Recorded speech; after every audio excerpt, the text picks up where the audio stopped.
नेताओं ने जताई नाराजगी। कई प्रतिभागियों ने इस सवाल को ही बताया गलत। कई प्रतिभागियों ने कहा दोनों नेताओं की अपनी अपनी विशेषता।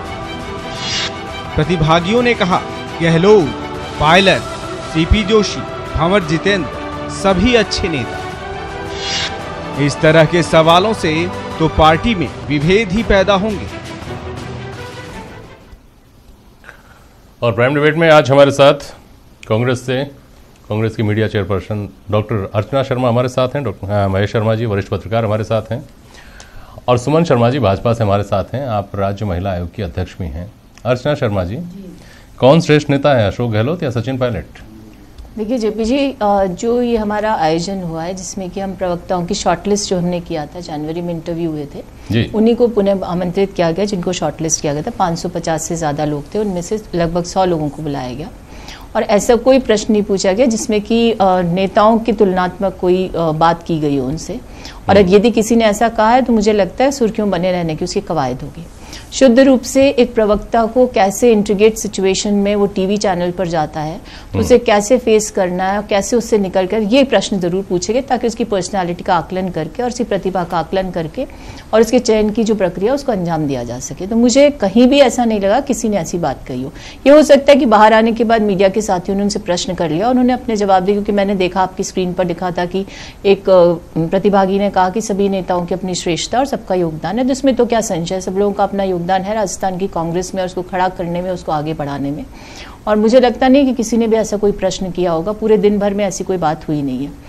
और इसमें कोई संशय नहीं कि जो आपने दूसरे प्रश्न दिखाए कि मुस्लिम पार्टी बताने का प्रयास भारतीय जनता पार्टी कर रही है, तो उस अवस्था में प्रवक्ता को कैसे किस तरह से प्रस्तुत होना है, तो ये तो होना ही चाहिए, क्योंकि कोई भी व्यक्ति प्रवक्ता बनने का इच्छुक है तो उसमें कम से कम इतनी प्रतिभा तो हो कि वो जब प्रश्न दागे जाए मीडिया के माध्यम से या विपक्षी पार्टी के माध्यम से, तो उसके पास उसका तुरंत जवाब देने की स्थिति और उस तरह से स्थिति कि वो अपनी पार्टी का पक्ष मजबूती के साथ रख सके। ये गुण तो होना ही चाहिए, इसमें क्या संशय। और ये जो कवायद है इसका उद्देश्य भी यही है कि इस दौर में जब इतनी सक्रिय प्रोएक्टिव मीडिया है और एक ऑल्टरनेटिव फैक्ट्स, ऑल्टरनेटिव ट्रूथ्स और न जाने कितने झूठ और प्रपंच का दौर चल रहा है, तब एक विपक्षी पार्टी के प्रवक्ता को सजग होकर के और सारे प्रश्नों के उत्तर देने की क्षमता उसमें होनी चाहिए। अर्चना जी, उलझे हुए मामलों पर बेहतर शब्दों की परत के जरिए उनको ढक देने का, खत्म कर देने का हुनर रखने वाले आप जैसे कितने प्रवक्ता तैयार कर लेंगी आपकी पार्टी? देखिए, कांग्रेस में सबसे बड़ी और अच्छी बात यह है कि जब आपको कोई जिम्मेदारी दी जाती है तो उसके साथ पूरी ईमानदारी से हम लोग उसको निर्वहन करते हैं। और मैं पूरी उम्मीद रखती हूँ कि जब हम ये सारी चयन प्रक्रिया पूरी कर लेंगे तो उसके बाद निश्चित रूप से हम लोग जो वर्कशॉप्स का आयोजन करेंगे, अभी हमारा प्रोग्राम तो हमने डिसाइड नहीं किया, लेकिन मैं समझू पूरे प्रदेश भर में वर्कशॉप्स होंगी, तो आपको एक ऐसी फौज मिलेगी जो निष्ठावान सिपाहियों की फौज होगी, जो पार्टी लाइन पर जाकर के और अपनी बात को इस मजबूती के साथ रखेंगे, जो जनता को भी ये महसूस करवाएगी कि हम देश के लिए प्रति भी निष्ठा रखते हैं, अपनी पार्टी के प्रति भी निष्ठा रखते हैं। छल कपट प्रपंच और यूं कह सकते हैं कि भ्रमित करने की नीति पर हम काम नहीं करना चाहते। वो फौज लेकर मैं जाऊंगा अभी सुमन जी के पास सवाल के साथ, लेकिन पहले मैं वहीं आता हूं। ये एक स्थापित तथ्य है आज सोशल मीडिया के जरिए और तमाम टीवी चैनल्स पे चला है, कल अखबारों में भी छपेगा, आज सुबह उठकर देख लीजिएगा कि ये सवाल संभावित प्रवक्ताओं से कांग्रेस में पूछा गया कि अशोक गहलोत और सचिन पायलट में से श्रेष्ठ कौन। एक थ्योरी यह समझ में आती है कि इस तरह का अचकचा देने वाला सवाल, इस तरह का आपको अचानक जवाब देना जिस सवाल का मुश्किल हो, ऐसा सवाल आपके सामने आ जाए तो आपकी योग्यता क्या होगी, ये जानने के लिए हो सकता है आप लोगों ने पूछा हो, जैसा आपके लोगों ने कहा। नहीं, देखिए, लेकिन अगर ऐसा था ना अर्चना जी, तो ये कहा जाना चाहिए था, साफ पूछा जाना चाहिए था, जिससे किसी तरह का कंफ्यूजन पैदा नहीं हो कि अगर इस तरह का सवाल आपके सामने आ जाए तो आप क्या जवाब देंगे। तो बात समझ में आती है। देखिए जेपी जी, मैं इस सवाल को, ये मेरे भी जानकारी में आया था, लेकिन मैं आपको पूरी जिम्मेदारी के साथ कह रही हूँ कि जो लोग अभी इंटरव्यू ले रहे थे वो लोग इतने जिम्मेदार लोग हैं कि वो इस तरह की बात कर ही नहीं सकते। उनका उद्देश्य कदापि नहीं कि राजस्थान की राजनीति में श्रेष्ठतम कौन है उसको निर्णय करना या उसके बारे में विवेचना करना। वो सिर्फ यहाँ पर व्यक्ति के व्यक्तित्व को जांचने आए हैं, उस व्यक्ति की आकांक्षा को पहचानना है जो कि प्रवक्ता बनने का इच्छुक है। स्वस्फूर्त होकर के लोगों ने प्रतिभागी बनने की बात कही है, तो ऐसी अवस्था मैं नहीं समझती कि ऐसी कोई प्रश्न आया है या आया होगा, क्योंकि ये बात आप सही कह रहे हैं, ऐसी बात उड़ी थी और मेरे कानों तक भी आई थी। तो मैंने वहां पर पता करने का प्रयास किया, किसी ने भी ऐसी कोई बात सामने नहीं। तो ऐसा मुझे लगता है कि चूंकि ये चुनावी वर्ष है और ये एक ऐसी कवायद हमने शुरू की जिसमें कि कई जगह विचलन हो सकता है, और विचलन के जो या बौखलाहट के जो आदी हैं उन लोगों की तरफ से शगुफा हो सकता है, जो सोशल मीडिया का अति दोहन करके कांग्रेस की हर नीति, हर स्टेप को एक तरह से क्रिटिसाइज करते हैं या उस पर ही ठीकरा फोड़ करके अपनी सियासत करना चाहते हैं। मैं समझती हूँ उन लोगों का ये काम है। महेश शर्मा जी, राजनीति तो सियासत तो मैसेज से चलती है ना सर। संदेश तो ये गया कि आज भी कांग्रेस में जब प्रवक्ता चुनने की बारी आई तो पहले ये जांचा परखा गया कि दोनों में से किस नेता के फॉलोअर्स ज्यादा हैं। देखिए, इसके दो मीनिंग्स निकाल सकते हैं। नकारात्मक तो पहलू ये है कि साहब ये गुटबाजी को परख रहे हैं कि जिसको हम सिलेक्शन करें तो कितने मतलब इस गुट के भी कर लें या इस गुट के भी कर लें। एक तो ये गुटबाजी को इंडिकेट करता है। अगर दूसरी साइड में अगर हम सोचें तो ये जो प्रश्न किया गया है और ऐसे समय जो सवाल खड़ा किया है तो आपका रुख कैसा, उस समय प्रवक्ता का क्या रुख होना चाहिए? बिल्कुल, इस सवाल का अगर किसी ने कुशलता से जवाब दे दिया तो वो कांग्रेस का प्रवक्ता बनने के लिए 100% एक ये खरा उतर रहा है कसौटी पर।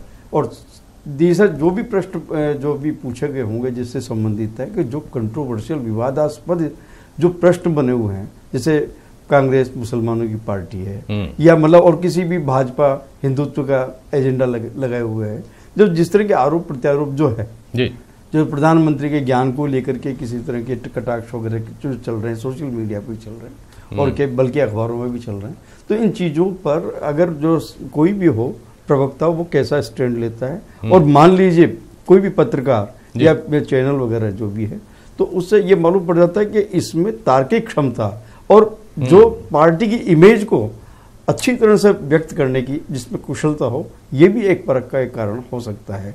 लेकिन हाँ, अगर ये भी अगर मान लीजिए किसी से इंटेंशनली अगर ये किया है, उसका अगर सोच ही नकारात्मक हो, ऐसी सूरत में हो सकता है कि वो माइनस में चला जाए और जो जिस तरह से उसने जवाब दे वो प्रवक्ता, तो वो उसका पॉजिटिव एस्पेक्ट से उसका चेंज भी हो सकता है। ठीक बात है। सुमन जी, बहुत मुस्कुरा रही हैं आप।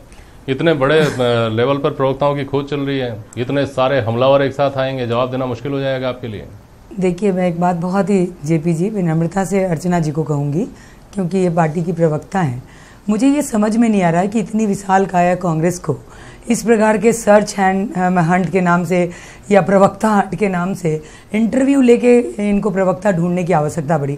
ये बहुत हास्यास्पद है। इतनी बड़ी पार्टी के लिए इनको अभी तक पता ही नहीं है कि इनके संगठन में बोलने वाले कौन लोग हैं, किनमें मैंने ये एक संदेश इतना बड़ा गया है आज कि इनके नेता, इनके पदाधिकारी और इनके कार्यकर्ताओं में कितनी दूरी है। इनको अपने कार्यकर्ताओं के टैलेंट की जानकारी ही नहीं है। मतलब या तो ये सिफारसी अपॉइंटमेंट पहले करते होंगे, कोई आया किसी ने सिफारिश की बना दो, अब इनको लगा कि भाई अब को ऐसा करना है तो चलो हम एक बाजार लगाते हैं, एक मेला लगाते हैं, और ये कहते हैं ना कि दुबे जी छब्बे जी बनने जाते हैं, मैंने चौबे जी बनने जाते हैं या क्या बनने जाते हैं और दुबे जी रह जाते हैं। ऐसी एक मुहावरा है, पूरी तरह से मैं नहीं बोल पा रही हूँ। तो वो हालत की आज हो गई कि मैं चौबे जी छब्बे जी बनने गए, दुबे जी बन के वापस आ गए। तो ये वाले मुहावरा मैं बोलना नहीं चाह रही थी। ये हालत हो गई कि कांग्रेस अपने कार्यकर्ता, मेरे कोई दर्द नहीं, हम लोग बहुत शालीनता से आज मैंने दोनों की बातें सुनी है। मेरी 2 मिनट बात सुन लीजिए। ये बहुत बड़ा क्वेश्चन मार्क है इस विशाल का है कांग्रेस की, जो देश से समाप्त हो रही है, राजस्थान से भी क्या होगी मैं नहीं जानती, लेकिन इनको अपने कार्यकर्ताओं के टैलेंट के बारे में जानकारी ही नहीं है। इनको बाजार लगा हायरिंग कर रहे हैं कि आप आइए, आपके अपॉइंटमेंट होगा। ये किस प्रकार का संगठन है? मैं ये एक बहुत बड़ा प्रश्न है जो आज राजस्थान की जनता या जो लोग भी देख रहे होंगे उनको लग रहा होगा कि इनके पदाधिकारियों को इनकी जो बनी हुई कहते हैं कि हम मेरा बूथ मेरा गौरव, हम ये सब कार्यक्रम करते हैं, हम ये सब करते हैं, तो इनको पता ही नहीं है कि इनके कार्यकर्ता कैसे हैं, जिनमें प्रतिभा है उनको बनाया जा सकता है प्रवक्ता। टोटा तो आपके यहाँ है, कांग्रेस हमेशा से कहती है। पर देखिए हम लोग जब मेयर बन गए, वो राज्य महिला आयोग के अध्यक्ष बन गए।